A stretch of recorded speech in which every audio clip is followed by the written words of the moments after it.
Looking for duo. Pwedeng lalaki pero prefer babae. Grabe naman sa prefer babae. Kaya nga pwede lalaki eh. Sus, kahanap ka lang ng kaduo eh. Kaya nga, hindi mo ba nabasa sinabi ko? Sus, pare-pareho talaga kayong mga lalaki dito sa Discord. Lo, nadamay pa nga ako. Naghahanap lang naman ako ng kaduo. Lahat naman kayo naghahanap ng kaduo eh. Tapos iiwan din after magsawa. Or worst, ipagpapalit niyo pa kami sa nakilala niyo ng in-game. Alma lang to eh. Bakit ba?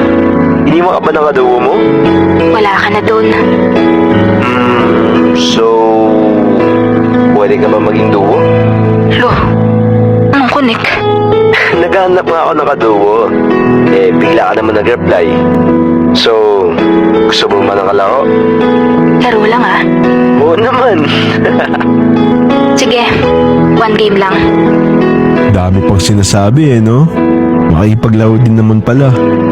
So ayun, yun yung naging kwento namin kung paano kami nagsimula ng online girlfriend ko. Halos maghapon magdamag kami naglalaro ng iba't ibang online games. After ng isang buwan namin ng paglalaro nahulog din kami sa isa't isa. Kimiko, may tanong pala ako. Ano yun? Tingin mo ba pwede tayo mag-level up? Paano mag-level up? Like, kung pwede ba tayo mag-level up sa pagkakaibigan? Or more than just a duo? What do you mean? Gusto kasi kitang maging kaduo for life. Wait, tinatanong mo ba ako kung gusto mo akong maging GF? Oo. Hindi ko alam, Jay eh. Medyo natatakot pa ako. Ha? Bakit naman? Diba? Nung nagkakilala tayo, nagdaranta ko sa'yo na iniwan ako ng dati kong kaduo. Ilang buwan na ba kayo ng kaduo mo? Di naman naging kami eh. Bigla niya lang ako ginost. Huwag ka mag-alala, Kimiko. Hindi kita i-ghost. Promise ko yan sa'yo.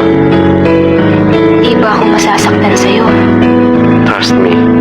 Hindi kita i-ghost or iiwan sa kahit kanino lang nakilala ko in game. Sige.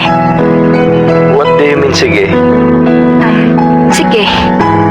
Pumapayag na ako maging GF mo. Yes! Kala ko tatanda na lang ako naglalaro mag-isa eh. Bakit? First girlfriend mo ba ako? Oo. Ikaw lang din yung kauna-unahang babae na nakilala ko or nakausap ko ng ganito katagal. Magtitiwala ako sa Jay ah. Promise. Hindi kita papabayaan.